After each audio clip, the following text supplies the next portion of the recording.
Introducing God's Learning Channel's brand new Amazon bookstore, your gateway to a world of wisdom and faith. Our Amazon bookstore offers a remarkable collection of dozens of hand-picked items, carefully curated to enrich your spiritual journey. From a wide selection of traditional Christian and Jewish Bibles to Judaica treasures, biblical holiday merchandise, and even beautiful jewelry. Our Amazon bookstore has it all. Conveniently shop from the comfort of your own home at any time. Just visit our website or stop by our online bookstore.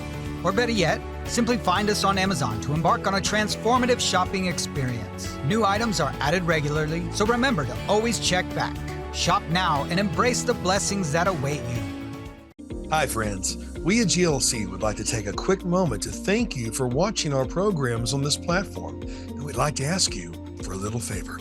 Would you please go beneath this video and click the subscribe button? Did you know that by simply subscribing to the GLC YouTube channel, you can help us financially support the programs on this platform? You'll need to be signed into YouTube beforehand. But if not, simply click the subscribe button and YouTube will automatically walk you through the steps to sign in or to create an account. By taking these simple steps, you will not only ensure that you continue to receive our unique programming and gain instant access to the hundreds of videos we post, but more importantly, you'll also be telling YouTube that GLC's content is worth watching and promoting. Likewise, if you enjoyed a specific program, please click the thumbs up button below, which also helps inform YouTube that this is a program worth recommending. Finally, once you have logged in and subscribed, please click the notification bell below in order to receive announcements when we post new content. As usual, feel free to post your questions and comments in the comments section below. We always love hearing from our friends and viewers. Again, thank you for watching and supporting God's Learning Channel. We couldn't spread the message of the gospel without you. Be blessed, and we hope you enjoy the show.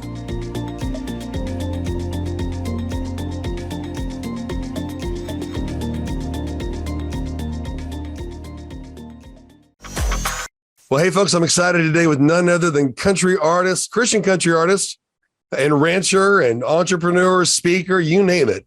Heather Van Deren. How you doing, Heather? I am doing great. How are you, Brett? Oh, I'm doing good. I'm doing good. I got a cuckoo clock going on. Well, hey, you know what? It's just telling us that it's 8:15 where we are, right? And, well, yeah, it's running late. There's just too much going on around here. Sorry, I missed the clock. So, hey, side humor. You're great. Now, Heather, I got to interview you on Word on the Street on set at GLC in Midland, Texas, Midland, Odessa, Texas area. And you know what? I mean, before then and since then, you continue to do your TV shows. You continue to do a recording for yet another album, and singing. I mean, every time I see your Facebook post, you're singing somewhere else or another cowboy church or another festival. And then also you're registering on charts and stuff. It's just really, really cool. You're really doing it, and you've been at it for a while. How long have you been singing, Heather? Oh, well, I mean, professionally, or yeah. It's in my bones. I know it's in you. No, I've been probably longer than I want to admit. Well, hey, you know what? When you're 30 years old, it's okay to say that you've been singing 25 years. It really, really is okay.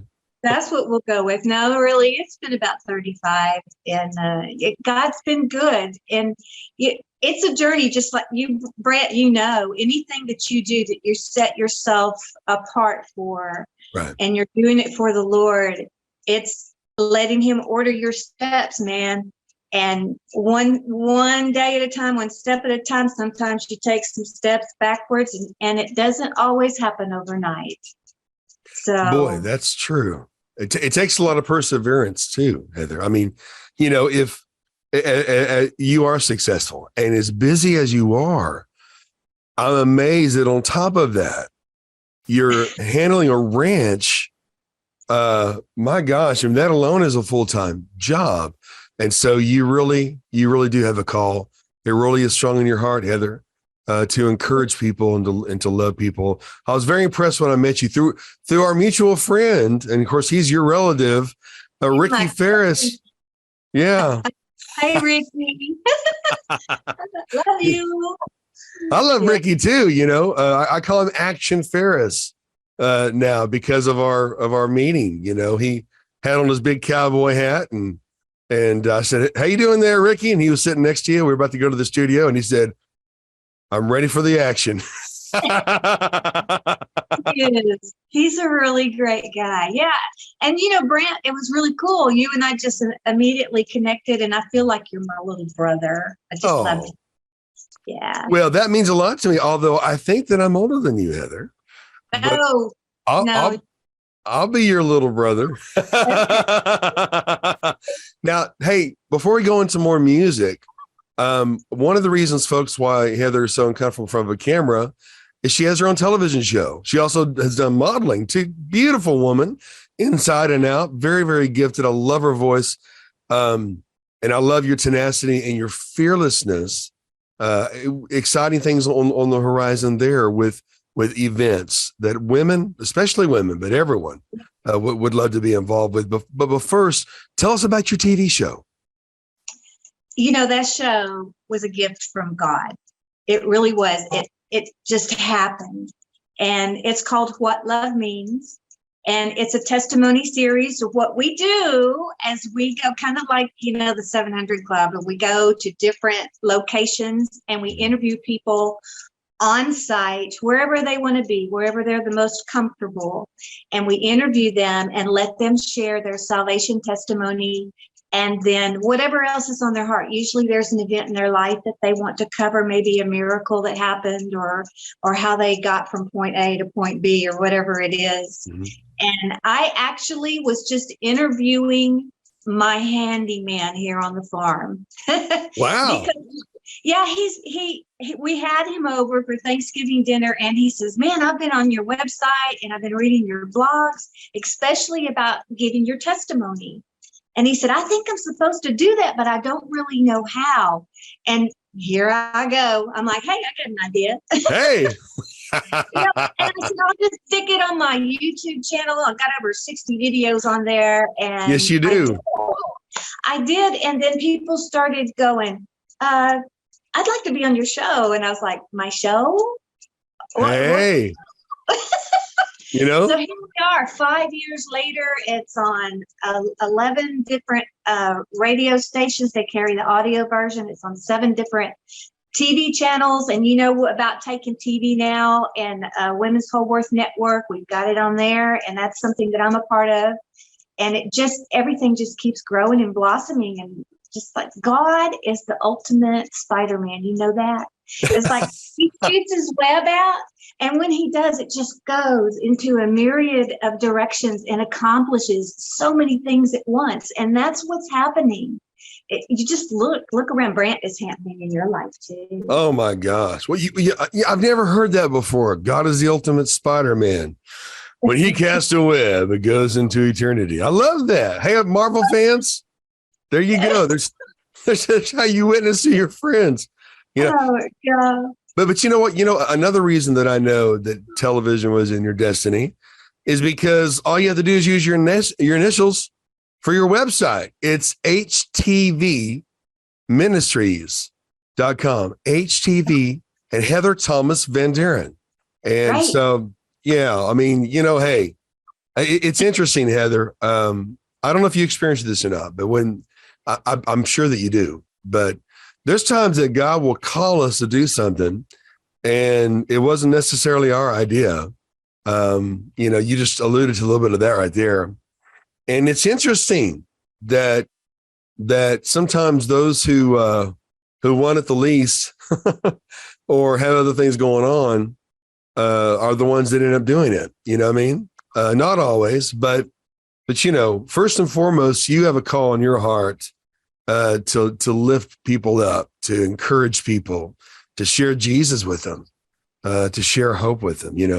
Folks, if you go to htvministries.com, you can read about Heather and her desire, to please God in all that she does. And you've got quite a story, Heather. aside from the, the great talent and of course, it's not often that people are good interviewers and good ministers or good singers, so to speak. You're able to relate to anybody, any age, any background, whether it's an interview, whether it's being interviewed like today, after a night of storms, you're and feeding the animals right in the ranch, or just going about and seeing what you're seeing in the churches. But if someone says, "Hey, what's your main drive?" I mean, obviously you love Jesus. What's the main thing here? What's Heather all about? What would you say? I would say I have always been one of those people that, Annie, get your gun. That's me. Don't tell me I can't. And I think as a child, I was a go-getter. I was always doing talent shows and puppet shows. Even when I was little, I was teaching other kids on the block piano lesson. I just had this fervor in me to always be driven to doing something good. And don't tell me I can't. and that's got me in a lot of trouble too, let me tell you. But God uses our personality traits, even if we're currently, I'd say in my past as a teenager or whatever, using them for the wrong reasons. And maybe people go, "Oh, she's such a ringtail tutor. There's no hope for her. She is, she's never going to straighten up." But God can take us and straighten us up and use those very same traits that people thought made you impossible. Wow. And can turn them around and use them for Him. Wow. And I guess that's what has happened. I've never really sat down and analyzed it before, Brant, but I guess that's just what it is that fortitude. Let them tell you that you're going to fail, because God is not going to let you fail. And especially when you're doing something for Him, He's always going to equip you. And that saying, God doesn't call the equipped, He equips the called. And that is so true. It just is. No matter how ready we think we are, He still has more equipping to do, or how ready we don't think we are. I get to produce a lot of great people, and it's so funny, Heather, they'll say, "Oh, Brant, I don't know what I'm going to do. I don't, like Nigel Big Pond, there's times we'll shoot his shows, and he's such an incredible man. He is. Fascinating man. And he'll say, "Hey, I don't know if that flowed good." I said, "Man, you don't understand. You're Big Pond." I mean, you could read the back of his cereal box and people are going to be, because of what he carries, the spirit that he carries, and there's others too. There's people that are busy doing life. I mean, right now, people are just trying to survive. Not everyone has all the time in the world to be paid a couple $100 to protest something they know nothing about, or here's a lead pipe, go burn down a city from powers that be. They're working jobs, they're taking care of their families. And now more of them need a vote, but they're trying to handle their lives. And on top of that, still fulfilling the call of God and being obedient.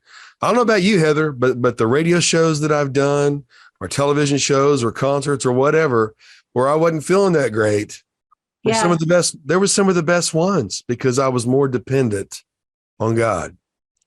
Yes. And, I find that to be very, very true with my What Love Means show. People will come in and they'll sit down and they're thinking, "I don't know about this, and I really don't know what to say." Or they'll think, "There is no way I can get my testimony in such a small amount of time." And I said, "Listen, this is me. This is me you're talking to. Just be yourself." And they are, and they make their way through it, and they worry and they fret and they worry and they fret. And I said, "You want to play that back real quick? Let's play it back." And I'll play it back for them. And every time they're like, "Wow, that was a whole lot better than I thought it was." Because when it's happening for the cause of Christ, he just works it out. don't sweat the small stuff. Just don't. We can't. We got to just go forward in faith and think, maybe I feel like a fool right now, but God's going to take it and he's going to make it beautiful because it's for him. So just don't worry about that. And every time, like you said, and if you don't feel good, you know what? Fake it till you make it. Mhm. Because we're doing it for God. I had somebody tell me yesterday, there is no way that you can always be that happy and always be smiling up there on that stage. There's no way anybody can be that happy.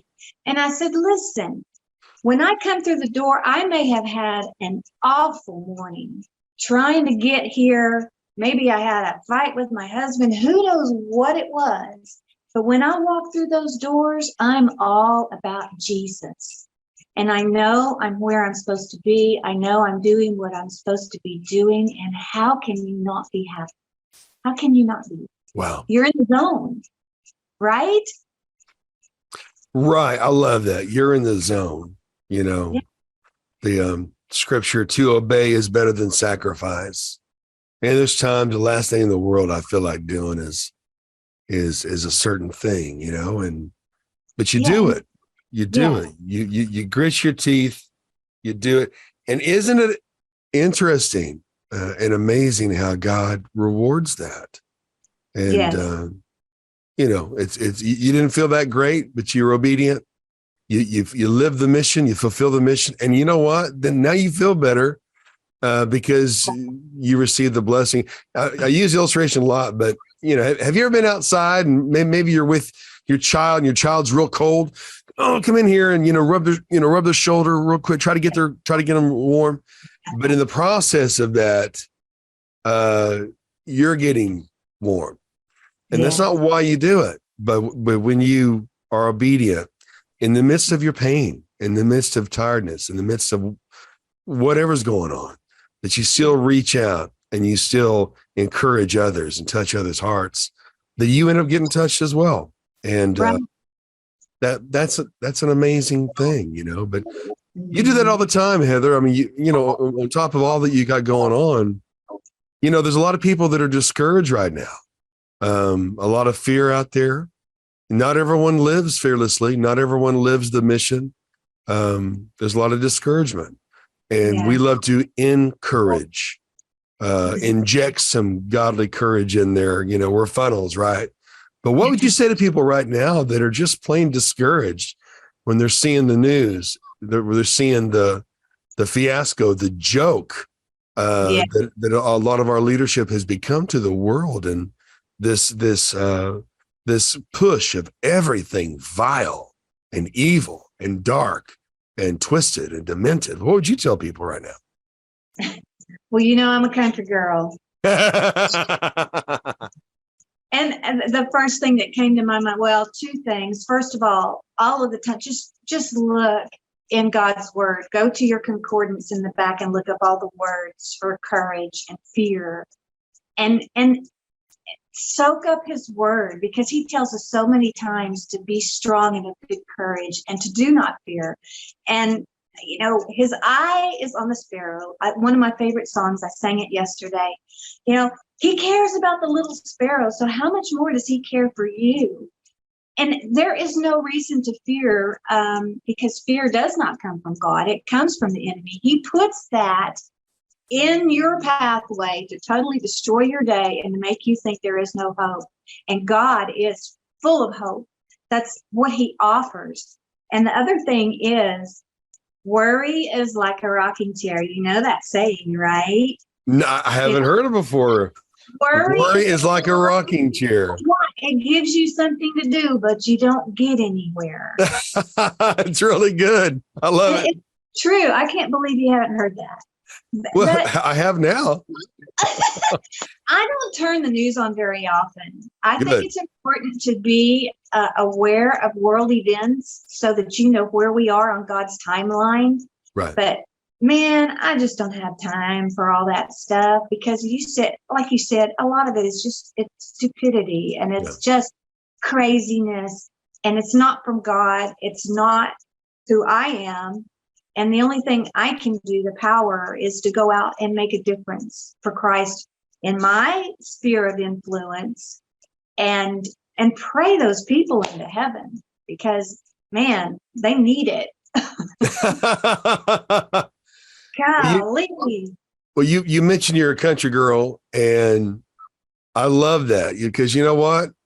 Country folk, the heart of America, they are no nonsense. If the electricity goes out, there's already a plan. Well, yeah, there's a plan, but man, it doesn't make me happy. But just there's a lot to say about being resilient, and that's the good old Texas mentality too. I have a background with counterterrorism journalism, and even people that I were interviewing were in disguise, were in America, being threatened by the DNC. And so their lives. Yeah. My mind, what's going on right now? Well, this was 14 years ago. Yeah. And, I still couldn't believe at the time that the number one fear supposedly was public speaking. I knew all about, ISNA in the White House at the time. And they were. And the Muslim Brotherhood. And they are. And, but all that to say is, when we are living our purpose, and when we set our face like flint, like Jesus did, towards the mission, then we can be resilient, like we just alluded to. And that good old spirit of Texas. I remember there was a threat from ISIS towards America. And, everyone, in the areas that have been disarmed by their leadership and paid well to do it. Right. There was a lot of fear. But in good old Texas, their attitude was, why don't you boys come on over here? I just got a couple of new guns. Yeah. We'll put you boys in the dirt. And America needs that again.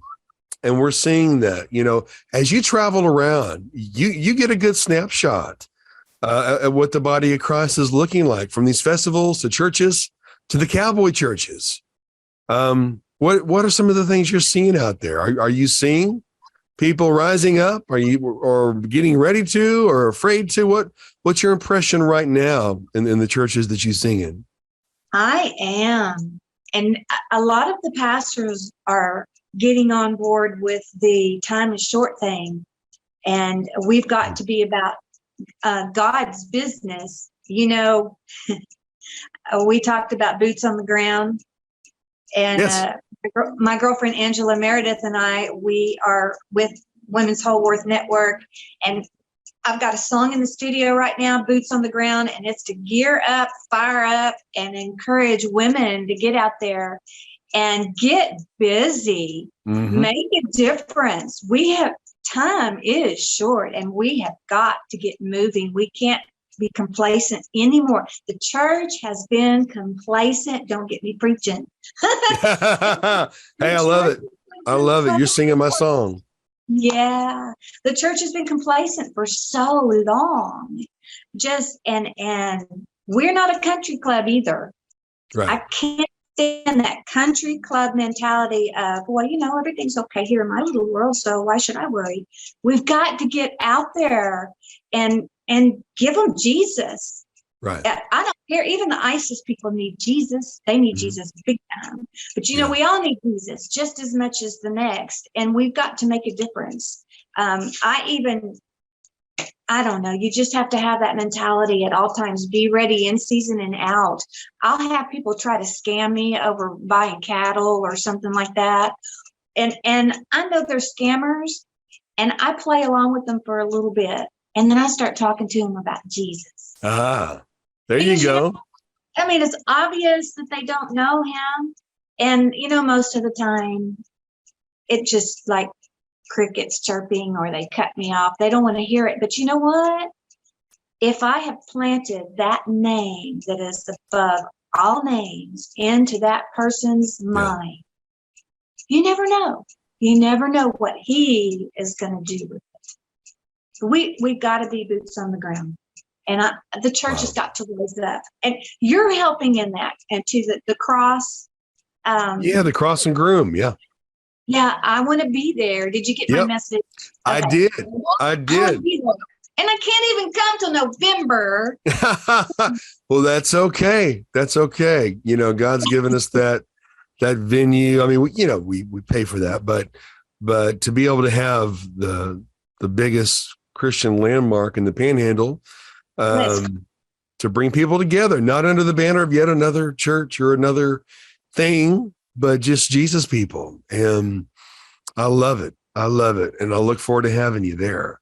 You know, recently another meeting in Midland and Odessa, the fourth weekend of the month with Ron Till and Robbie and Darley. That's happening now there too. I'm anticipating more. You know, we're going to run out of weekends, Heather. But do what? we're going to run out of weekends. But hey, Okay. we'll get you one of them. Well, and not only that, just build your team Yeah. so that it can carry on because you're only one person. Exactly. Build your Exactly. team, pass the torch, carry it on, keep it going. That's what revival is about. It is. And you know, in ministry, I've never done a ministry where I did not immediately begin to replace myself. And the reason why is because I would always see so many ministries built around a personality. I'm talking about churches in this context. And what happens when the pastor dies or moves on or has another assignment, all too often, those situations fall apart. And, this last thing in Midland was fantastic. I wasn't there. I didn't have to be there for it to be fantastic. God was there. And my dear friend Eliel led worship for it. But yeah, I hear you, Heather. I don't know if people out there believe in dreams and visions, but I had an experience where I had a new assignment. This is, I don't know, maybe 10 years ago, but I was lighting arrows. And I wasn't Braveheart on the horse at that time. I was lighting arrows, and now I've been lighting arrows at least for a good 10 years, launching other people out there, and it's so enjoyable. My name Brant means firebrand. So I do light arrows, and it's such a joy to see people come up, being raised up and stepping into their destiny. There's nothing more satisfying than that, But Heather, you know what? There's a lot of people out there that they see your joy, they see your happiness, they hear your talent, they see your beauty, they see your light. What would you tell them as we're going to keep doing this, sister, but more times too, but what would you tell those right now who are hungry? They want to do more. They want boots on the ground. They want to be boots on the ground. What would you tell them? Well, I went through a Bible study years ago. It was called Experiencing God by Henry Blackaby. I don't know if you're familiar with that. That was in the 90s. And he is the pastor of a huge church in San Antonio. They don't do anything. They vote on things as I think it's a Baptist church. It's the Baptist way. Okay. But they don't do it unless they have a unanimous vote. They really are one body. It's incredible.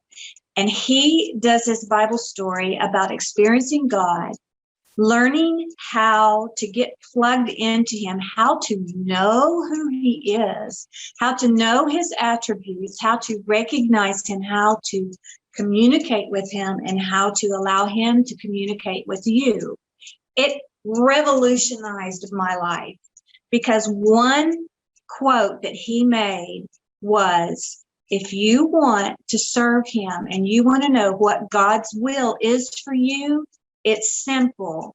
Look to see where God is working and join him there. There you go. Because people have a tendency to sit around and wait for God to, ding, okay, here's the assignment I have for you, Heather. No, just look to see where he's working. Be his fingers and his toes and just dive in. And if God opens a door for you, please don't close it. I just saw somebody on Facebook the other day that said, I learned the hard way. Don't close any doors that God opens for you because you will regret it. Maybe Wow. not now, but later you'll regret it. And things are also for a season. I had somebody tell me one time that if God calls you, he doesn't uncall you. That's true. But he will move you from one place to another, one season to another. He doesn't uncall you. He doesn't say, okay, I'm done with you. You can quit serving me. But he will move you. So don't get upset if you see a door closing, because there's always going to be another one opening, and it's always going to be better.